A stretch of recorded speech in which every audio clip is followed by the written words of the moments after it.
Good evening साथियों, मैं संजय कुमार कैमूर से। साथियों, बिहार राज्य नियोजित शिक्षा ग्रुप में आपका स्वागत है। साथियों, आप नियोजित भाई एकदम सुरक्षित हैं, एकदम धैर्य रखें और ये ध्यान रखें बच्चों की पढ़ाई में कोई कोताही नहीं। अभी आप देख रहे होंगे कि आज लगातार सस्पेंड होने की खबरें आ रही हैं, ठीक है। उससे हमें नहीं घबराना है। आप अपने कार्य पर तत्पर रहिए। जो गलत करेंगे वो तो होगा ही, उनके खिलाफ कार्रवाई होगी, इसमें कोई बात नहीं है। लेकिन दुर्भाग्य की बात यह है कि सिर्फ ये कार्रवाई शिक्षकों के साथ ही क्यों, ये कार्रवाई उन बड़े बड़े पदाधिकारियों पर क्यों नहीं होती जो हमारे माननीय न्यायालय की अवमानना करते हैं? उनके ऊपर कार्रवाई क्यों नहीं होती है? कई जिलों में जो खबरें आ रही हैं, कई शिक्षकों के कार्य वेतन से लेके कई मामले, मेरा खुद का मामला ईपीएफ का 14 महीने का आज तक 2 साल हो गए, आज तक मेरे खाते में नहीं जमा किया गया, जबकि मैं कई बार आवेदन दे चुका हूं, रिसीविंग मेरे पास है और वो आदेश माननीय न्यायालय ने दिया था। मेरा वेतन तो दे दिया गया 18 महीने का, लेकिन मेरा ईपीएफ का पैसा आज तक नहीं जमा किया गया है। तो वैसे पदाधिकारी पर कार्रवाई क्यों नहीं होती है? मुझे आश्चर्य होता है। बड़े बड़े पदाधिकारी निकाल देते हैं लेटर कि आपके ऊपर कार्रवाई होगी, आप सरकार से बात कीजिए, आप अपनी बात पदाधिकारियों से रखिए।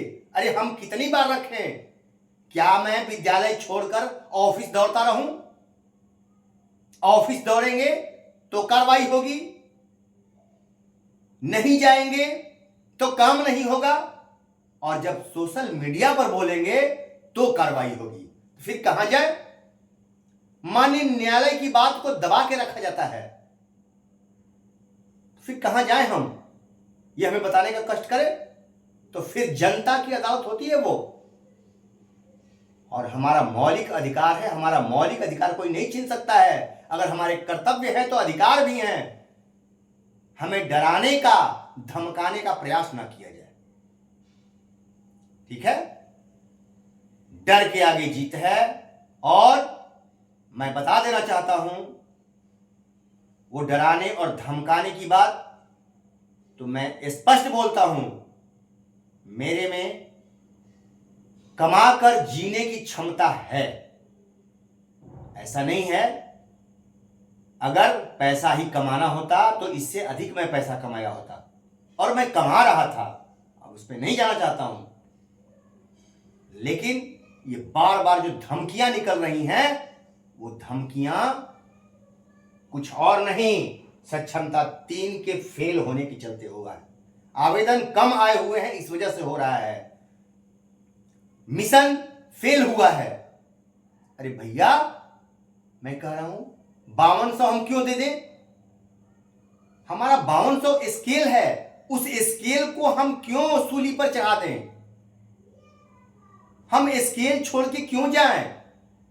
हम 5200 का स्केल पाते हैं, पुराने टीचर 9300 का स्केल पाते हैं, हम 5200 का पाते हैं। हम क्यों 25,000 पे जाएं?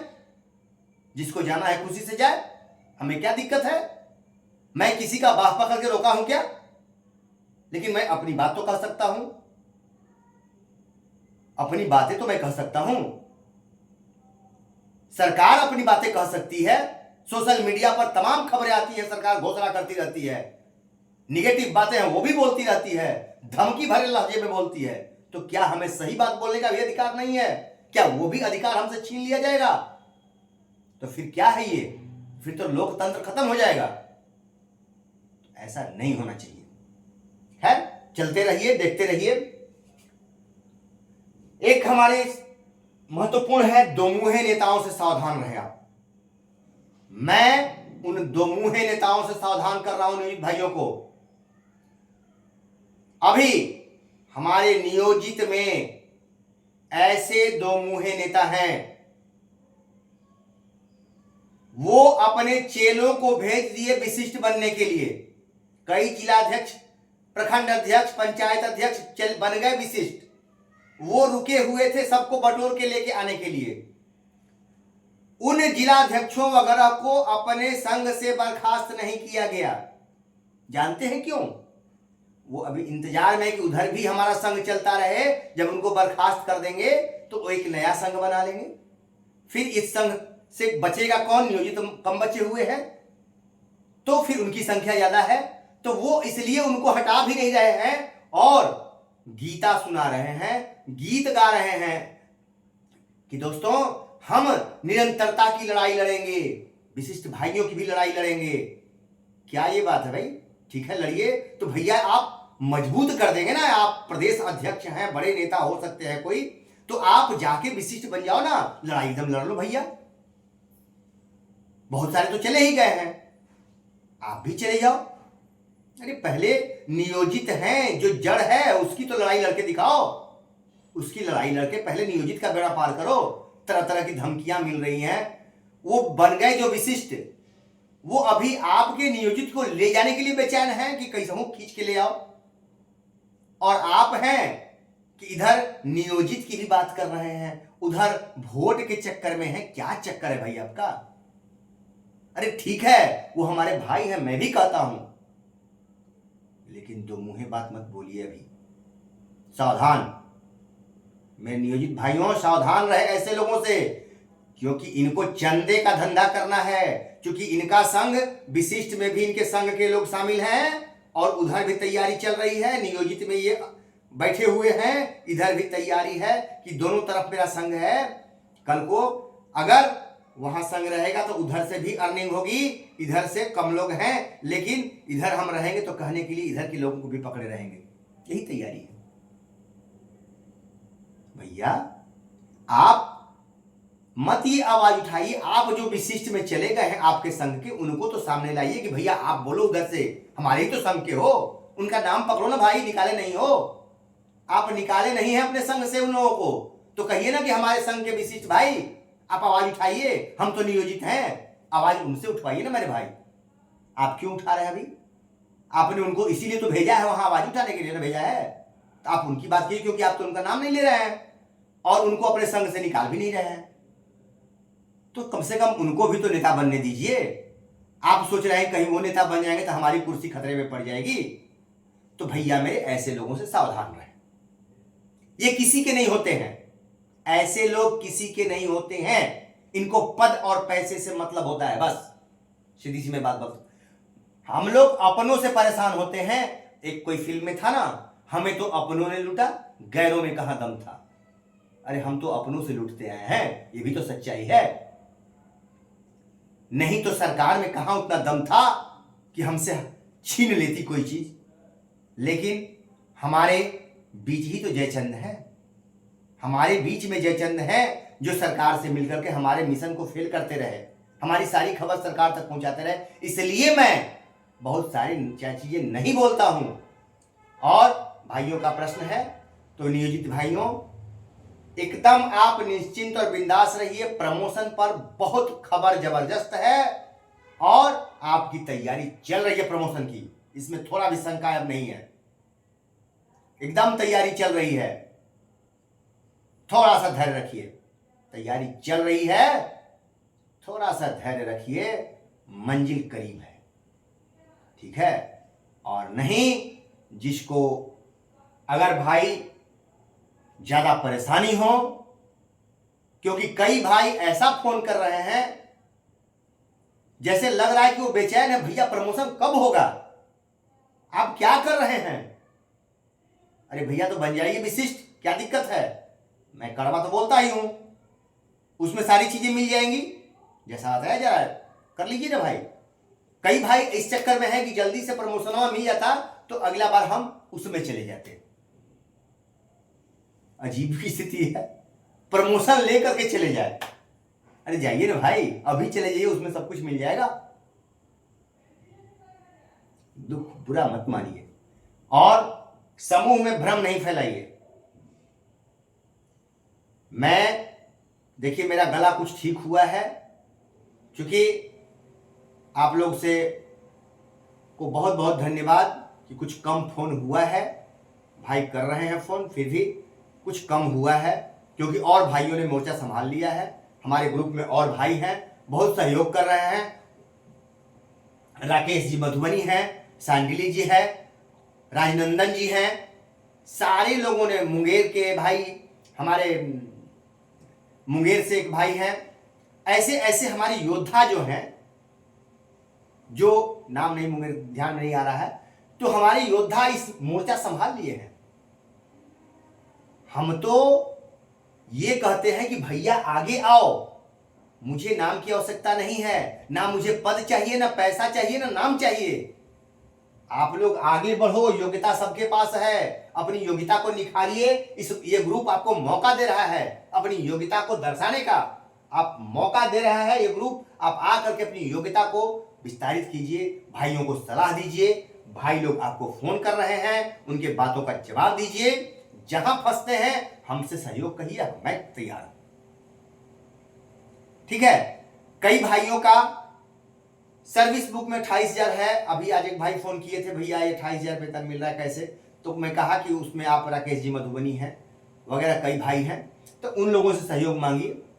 मुजफ्फरपुर से भी भाई हैं, हमारे शौकत भाई हैं, अनित भाई हैं, जो कि लोग, राकेश जी हैं मुजफ्फरपुर से, ये लोग प्रदीप जी हैं आपको मधुबनी से, तो कई भाई हैं जो योग्यता रखे हुए हैं। सच्चाई रहिए, वो लोग सहयोग करने के लिए तैयार हैं, आपको गाइड भी कर रहे हैं। तो आप आज जो मैंने मुहिम छेड़ा 10 दिसंबर 2024 को, आज वो मेरा मुहिम सफल हो रहा है और मेरे भाई जागृत हो गए हैं। आज हमारे कई नियोजित भाई जानकारी अच्छी अच्छी रखते हैं, जो कुछ नहीं जानते थे नियमावली के बारे में, छूते ही नहीं थे, आज वो जान गए हैं। ये बात मुझे सोच के खुशी हो रही है कि सिर्फ आज संजय कुमार ही जानकार नहीं है, आज नियोजित में हजारों भाई जानकार हो चुके हैं। अब हमारी लड़ाई में धार आ गया है, अब हमारी लड़ाई मजबूत है। हम हारेंगे कैसे भाई? हम हारते तब हैं जब इस संजय कुमार को लोभ हो जाएगा पद का और पैसे का। तो उसके लिए मैंने खत्म कर दिया है, कोई पद नहीं होगा इस ग्रुप में, कोई अध्यक्ष नहीं होगा, जरूरत नहीं है उसकी। ये ग्रुप हमारा, बस भैया ये ग्रुप को शिक्षकों के हित के लिए रहने दो। नेतागिरी के लिए बहुत सारे संघ बने हुए हैं, सैकड़ों संघ हैं भाई, जाके उसमें शामिल हो जाइए और नेतागिरी जम के करिए, चंदागिरी जम के करिए, कोई दिक्कत नहीं है। इस ग्रुप को बस ईमानदारी के लिए छोड़ दीजिए। ये इस ग्रुप का निर्माण हमने जो जिस मकसद से किया है, बस वही रहने दीजिए। ईमानदारी और लोभ से रहित ये ग्रुप काम करता रहेगा। जो भाई हमारा साथ देना चाहते हैं बिना लोभ के, वो मेरे साथ रहें। जब तक सांस है तब तक साथ रहूंगा, लेकिन लोभ होगा तो मैं उसमें शामिल नहीं हूं। भैया बहुत सारी बातें हैं, लेकिन आप लोगों से निवेदन है कि एकदम धैर्य बनाए रखें और अफवाहों पर ध्यान ना दें। बहुत सारे अफवाह उड़ रहे हैं, बहुत जबरदस्त। ये विशिष्ट भाई को मिलने जा रहा है, ये मिलने जा रहा है, तो वो क्यों अफवाह उड़ाया जा रहा है? सोच रहे हैं आप कि आप भी जल्दी से आ जाओ, विशिष्ट बन जाओ भैया। मिल जाए, पहले मिलने तो दीजिए, हमें भी खुशी है मिल जाए। हम तो उसी मुहिम में लगे हैं। हम नहीं चाहते कि किसी का हक छीना जाए, मैं किसी का अहित नहीं चाहता। मैं चाहता हूं कि हम लोग जो जंग लड़ रहे हैं, इस जंग से भाई अगर सरकार दे देती है तो उस भाइयों का हित होगा। जंग हम लड़े, अगर फायदा मिल जाता है तो भाई है, कोई दिक्कत नहीं है।